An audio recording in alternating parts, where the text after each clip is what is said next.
परम सत्कार योग गुरु प्यारी साथ संगत जी राधा स्वामी जी। संगत जी, अमेरिका में कल बाबा जी ने एक ऐसा ऐलान कर दिया, ऐसी भविष्यवाणी कर दी कि आप सुनकर हैरान रह जाओगे। और यह भविष्यवाणी बाबा जी ने हजूर जी के लिए की है। हम आपको बताएंगे कि बाबा जी ने कौन सा ऐलान किया है। कल 21 जुलाई अमेरिका में बाबा जी और हजूर जी ने सवाल जवाब किए थे। एक भाई ने हमें यह सवाल जवाब और वहाँ कल क्या हुआ था वह सब कुछ बताया है, जो हम आपके साथ अब इस वीडियो में शेयर करने जा रहे हैं। संगत से हाथ जोड़कर विनती है, कमेंट में राधा स्वामी लिखकर ही वीडियो में आगे बढ़ें। कल यानी कि आर्टिफिशियल इंटेलिजेंस पर भी एक सवाल हुआ और बाबा जी ने बहुत ही सुलझा हुआ जवाब दिया, और एक सवाल ने तो हद ही कर दी। जब एक लड़की ने कहा कि बाबा जी देवता चिल्म पीते थे तो क्या मैं भी पी लूँ। इस सवाल पर बाबा जी ने जो जवाब दिया वह सबकी आंखें खोल देगा। हम आपको इसी वीडियो में इसका जवाब भी सुनाएंगे। आइए अब सुनते हैं 21 जुलाई को अमेरिका के शहर पेटालूमा में हुए सवाल जवाब। एक व्यक्ति ने बाबा जी से पूछा, बाबा जी आज का समय एआई का युग है, ऐसे में हमें क्या करना चाहिए। बाबा जी ने मुस्कुराते हुए कहा, बेटा यह तो सच है कि आज का दौर आर्टिफिशियल इंटेलिजेंस का यानी कि एआई का है, लेकिन हमें हर चीज़ के लिए पूरी तरह से एआई पर निर्भर नहीं होना चाहिए। और आगे समझाया, अगर हम इस बात में टेक्नोलॉजी पर ही भरोसा करने लगेंगे तो हमारी खुद की सोचने समझने की ताकत कमज़ोर हो जाएगी।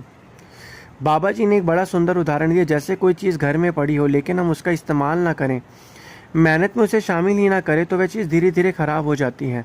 वैसे अगर हम अपनी बुद्धि का इस्तेमाल छोड़ देंगे और सब कुछ एआई से करवाने लगेंगे तो वो हमारी बुद्धि कमज़ोर हो जाएगी और एक दिन ऐसा आएगा अब हमारा दिमाग कुछ भी सोचने और समझने लायक नहीं रह जाएगा। बाबा जी ने कहा, हमें एआई का इस्तेमाल सिर्फ उतना ही करना चाहिए जितना ज़रूरी है। हर चीज़ में उसका प्रयोग करना शुरू कर देंगे तो आगे चलकर यह हमारे लिए मुसीबत बन जाएगा। बाबा जी ने कहा, जैसा हम मन को काबू में रखते हैं वैसे ही एआई को भी बस ज़रूरत भर तक इस्तेमाल करें। एआई को काबू में रखें। फिर एक भाई ने सवाल पूछा, बाबा जी मेरी मानसिक स्थिति पहले काफ़ी ख़राब थी, लेकिन जब मैंने नाम लिया और नियमित कमाई शुरू की तो मेरा मन स्थिर हो गया है और मानसिक स्थिति बहुत अच्छी हो गई है। अब मेरी एक बेटी है, मैं चाहता हूँ कि मेरी बेटी भी इसी राह पर चले। मैं उसे ध्यान यानी मेडिटेशन के बारे में बताना चाहता हूँ।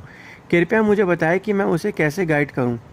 बाबा जी ने बड़ी ही सहजता से उत्तर दिया, बेटा हम अपने बच्चों को मेडिटेशन के लिए प्रेरित ज़रूर कर सकते हैं, लेकिन ज़ोर ज़बरदस्ती या ज़बरन कुछ नहीं कराया जा सकता। बाबा जी ने आगे समझाया, बच्चा अगर इस राह पर चले तो वो तभी होगा जब आप खुद इस राह पर पूरी श्रद्धा और लगन से चलें। आप एक उदाहरण बने, बच्चा खुद ब खुद आपको देखकर प्रेरित होगा। फिर एक अंग्रेज़ महिला खड़ी हुई और उसने थोड़ा हंसते हुए पूछा, बाबा जी और हजूर जी आपके जूते बहुत ही सुंदर हैं। यह सुनकर संगत की निगाहें अपने आप दोनों गुरुओं के चरणों की ओर चली गईं। तब हजूर जी ने अंग्रेज़ी में मुस्कुराकर कुछ जवाब दिया जो समझ तो नहीं आया, लेकिन हजूर के बोलने का अंदाज़ ऐसा था कि सारी संगत हंसने लगी। फिर एक बहन जी ने बाबा जी से सवाल किया। उन्होंने कहा, बाबा जी मैं कनाडा से आई हूँ और मैं नॉन वेजिटेरियन खाना नहीं बनाना चाहती, लेकिन मुझे वहाँ बार बार मजबूर किया जाता है कि मैं नॉनवेज बनाऊँ। बाबा जी ने बड़े ही स्नेह से जवाब दिया, बेटा घर में शांति बनाए रखना बहुत ज़रूरी है, हमें किसी तरह का झगड़ा नहीं करना चाहिए। उन्होंने कहा, अगर कोई मांगता है तो बना कर दे दो, लेकिन खुद मत खाना। फिर समझा, अगर हम घर का माहौल अशांत करेंगे तो फिर भजन सुमिरन में भी मन नहीं लगेगा, इसलिए शांति से रहो, प्यार से काम लो। इसके बाद वही बहन बोली, बाबा जी मेरी सास बहुत अच्छी है। बाबा जी मुस्कुराए बोले, बेटा जब हम अपनी सास को अपनी माँ जैसा मान लेंगे तब वो सच में और भी अच्छी बन जाएगी।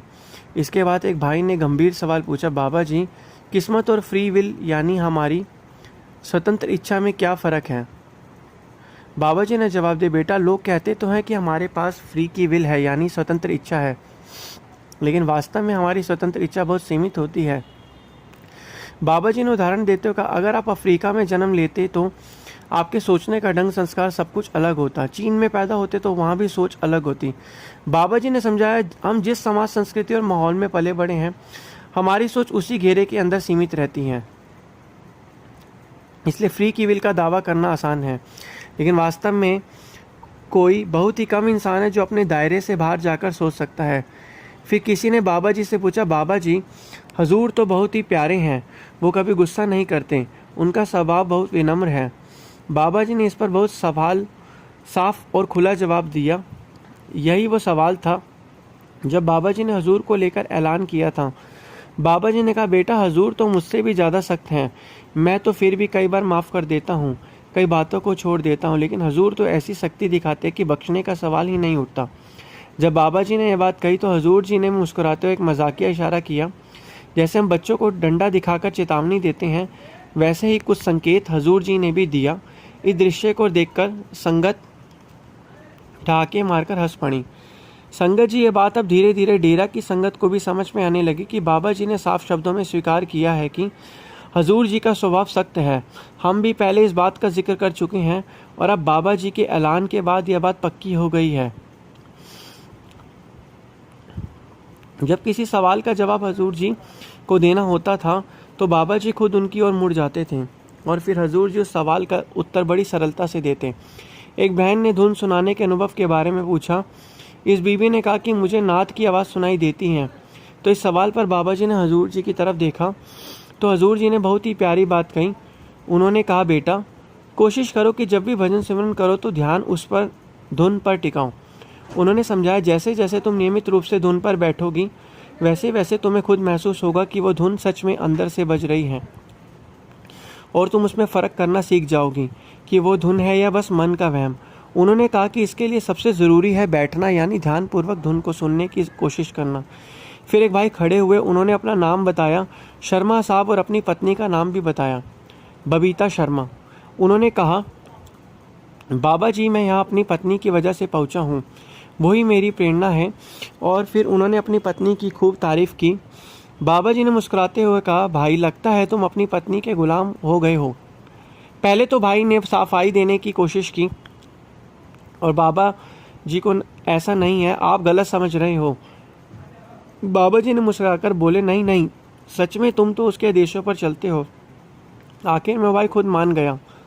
हाँ बाबा जी, मैं तो बिन अपनी पत्नी से कुछ पूछे कोई फैसला भी नहीं लेता।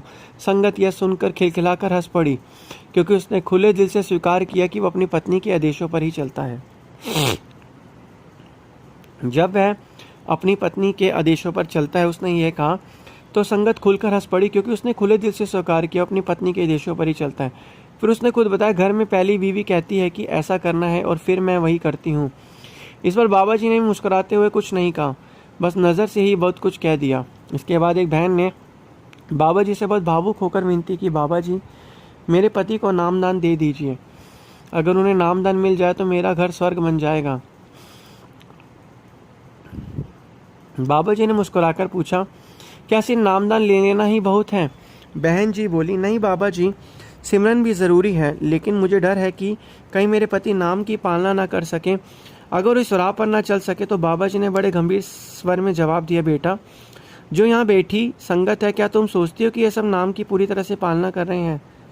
मैं मानता हूँ कि अगर एक जीवन साथी को नाम मिल जाए तो दूसरे का रास्ता ज़रूर आसान हो जाता है, लेकिन किसी पर ज़बरदस्ती नहीं की जा सकती। लेकिन बहन जी बार बार आग्रह करती रहीं, बाबा जी प्लीज़ मेरे पति को नामदान दे दीजिए। बाबा जी ने हंसते हुए कहा, फिर ऐसा करो उसकी रोटी पानी ही बंद कर दो। बहन जी बोली, बाबा जी मैं ऐसा कैसे कर सकती हूँ, नौकरी पर जाते हैं और खाना तो मुझे ही देना होता है। बाबा जी ने हंसते हुए बोला, मैं तो कह ही रहा हूँ कि एक बार रोटी पानी बंद करके देखो, शायद फिर वो पीछे पड़ जाए नाम लेने के लिए। यह सुनकर संगत हंसने लगी। बहन जी फिर भी नहीं मानी और कहने लगी, बाबा जी आप नामदान दे दो ना प्लीज़। बाबा जी ने मुस्कुराते हुए सिर हिला दिया, जैसे कहा रही हो, ठीक है देख लेंगे। फिर एक और भाई खड़े हुए, उन्होंने बाबा जी के सामने बुल्ले शाह जी की मशहूर पंक्ति पढ़ी और साथ ही 10वें पातशाह जी के प्रसिद्ध पंक्ति भी पढ़ी, सिर धर गली मेरी आओ। फिर इस भाई ने बुल्ले शाह की बाणी पढ़ी, बाबा जी रब्बा दा की पीना एथो पुटना एथो लेना। इसका मतलब क्या होता है, खुलकर समझाइए ना। तो बाबा जी ने मुस्कुराते कहा, बेटा बुल्ले शाह जी की वाणी में यह बात आती है। उन्होंने बताया कि बुल्ले शाह जी किसी समय शाह इनायत जी के पास पहुंचे तो शाह इनायत जी ने बुल्ले शाह को देखकर यह बाणी उचारी थी। शाह नायर जी ने बहुत सरल शब्दों में समझाया, रब का पाना है एक तरफ से लेना और दूसरी तरफ दे देना, यानी बिना किसी मोह के, बिना किसी अहंकार के, जो भी रब की मर्जी हो उसे उसी रूप में स्वीकार करना। फिर बाबा जी ने समझाया कि बुल्ले शाह जी ने सब कुछ त्याग दिया था, दुनिया की हर चीज़ छोड़ दी थी, और तभी उन्हें मालिक की सच्ची भक्ति प्राप्त हुई। बाबा जी ने बहुत सच्चे शब्दों में कहा, जब तक हम इन दुनियावी चीज़ों को पकड़े रहेंगे तब तक हम 5 इंद्रियों और 9 द्वारों की कैद में रहेंगे, तब तक हमें आध्यात्मिक अनुभूति नहीं हो सकती। बाबा जी ने कहा, अगर हमें रूहानियत की तरफ आगे बढ़ना है तो हमें इन भारी दायरों से ऊपर उठना ही होगा। इसके बाद एक बहन ने बाबा जी से एक बेहद आत्मीय सवाल किया, बाबा जी आप अक्सर कहते हैं शब्द गुरु सूरत धुन चेला, मैंने आपको सत्संग में भी कहते सुना है, सवाल जवाब में भी सुना है, लेकिन इसका मतलब क्या है? बाबा जी ने बड़ी सहजता से जवाब दिया, बेटा जब हम शरीर के से ऊपर उठते हैं, जब भीतर की यात्रा करते हैं, तब हमें असल में इसका अर्थ समझ आता है। उन्होंने कहा, हमें अभी तक इन पंक्तियों की सिर्फ शरीर के दायरे में ही समझने की कोशिश है, लेकिन असली अनुभव तब होता है जब हम आत्मिक मंडलों तक पहुंचते हैं। बाबा जी ने आगे समझा, शब्द ही गुरु है, वही मालिक है, और जब हमारी आत्मा उस शब्द में पूरी तरह लीन हो जाती है तब हमारी सूरत यानी चेतना उस मालिक की धुन में समा जाती है। उन्होंने कहा, हम खुद उस शब्द का अंश बन जाते हैं, तब सूरत धुन का चेला बन जाती है, यानी हमारी चेतना उस दिव्य ध्वनि की सेवा में लग जाती है। फिर किसी ने उससे पूछा, बाबा जी आपने हजूर जी को इतनी जल्दी क्यों चुना, आपने उन्हें अपना उत्तराधिकारी क्यों बनाया? बाबा जी हंसकर बोला, मैं बूढ़ा हो चला हूँ, यह सेवा करते करते मुझे 35 साल हो चुके हैं, इसलिए अब एक युवा को साथ रख लिया है जो मेरी सहायता कर सके। फिर बाबा जी ने थोड़ा मुस्कुराकर कहा, तुम लोग सवाल पूछने नहीं आते, लगता है मेरा इम्तिहान लेने आते हो कि देखे बाबा जी क्या जवाब देते हैं। सारी संगत सुनकर खिलखिलाकर हंस पड़ी। फिर बाबा जी बोले, तुम शायद यह भी देखना चाहते हो कि मैं असल में कौन हूँ, इसलिए मेरे जवाबों को परखती हूँ। इसके बाद एक बहन ने बाबा जी से पूछा, बाबा जी मैं विदेश में पढ़ाई कर रही हूँ और मेरे दोस्त गांजा वगैरह पीते हैं, वो मुझे भी कहते हैं कि ये तुम भी ले लो, इसमें क्या बुरा है, सब देवता भी तो चिल्म पीते थे। बाबा जी हंसते हुए बोले, अच्छा कौन कौन से देवता पीते थे, नाम तो बताओ। फिर जब हम उस बहन ने किसी बड़े देवता का नाम लिया, बाबा जी ने गंभीर होकर कहा, बेटा जो देवता है वो आज देवता इसलिए बने क्योंकि उन्होंने अच्छे कर्म किए हैं, तप किया है। बाबा जी ने कबीर साहब की वाणी का जिक्र किया है, इस देही को तरसे देव, इस देही को देवी देवता भी तरसते हैं। देवी देवता भी चाहते कि उन्हें मनुष्य का जन्म मिले ताकि वो उस मालिक की भक्ति कर सकें।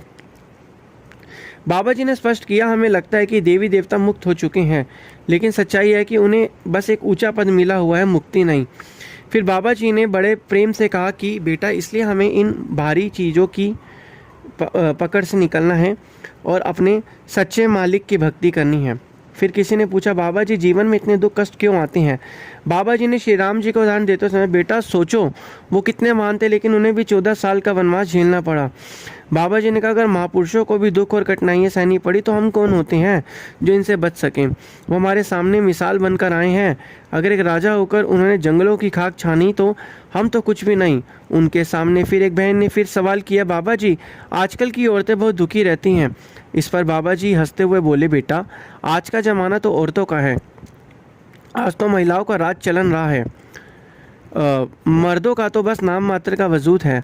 आने वाला पूरा समय औरतों का है, मर्दों की चलती अब कहाँ है? इस पर संगत में सब और ठाके गूंज उठे। बाबा जी मुस्कुरा दिए और बोले, अब तो बस बीवियों की ही हुकूमत बची है। फिर किसी ने बाबा जी से पूछा, बाबा जी क्या बचपन में शरारती थे? बाबा जी ने हंसकर जवाब दिया, आओ बेटा बहुत शरारती था मैं बचपन में, पूछो मत, मेरी सारी शरारतें गिनना मुश्किल है। फिर उन्होंने हजूर जी की ओर इशारा करते हुए कहा, देखो ये हजूर है ना, बचपन से ही वो सीधा साधा था, इसने कभी शरारतें ही नहीं की, बड़ा समझदार बच्चा था ये। और साथ ही बोले, सारी शरारतों तो मैं करता था। इतना सुनकर सारी संगत खिलखिलाकर हंसने लगी। फिर एक बहन बोली, बाबा जी आज हम बहुत सुबह से उठकर यहाँ कार्यक्रम में आए हैं तो आज भजन सिमरन करने का वक्त नहीं मिला, हम क्या करें? बाबा जी ने बहुत प्रेम से जवाब दिया, बेटा 11 बजे के बाद तो अब तुम्हें फुर्सत ही फुर्सत है, पूरे दिन का समय तुम्हारे पास है, जब मन करे तब बैठ जाओ। फिर उन्होंने गहराई से कहा, भजन सिमरन तो वो चीज़ है जिसमें जो समय देगा वही पाएगा, बाकी सब तो बहाने हैं। यह सुनकर वह बहन चुप हो गई और संगत में शांति और गहराई का माहौल बन गया। बाबा जी ने फिर समझाया, बेटा भजन सिमरन बहुत ज़रूरी है, बिना भजन सिमरन के मनुष्य को मुक्ति नहीं मिल सकती, तो जितना भी समय मिले भजन सिमरन में ध्यान लगाओ ताकि जो है मालिक की भक्ति और मालिक की प्रसन्नता को आप प्राप्त कर पाएंगे। गुरु प्यारी साथ संगत जी, राधा।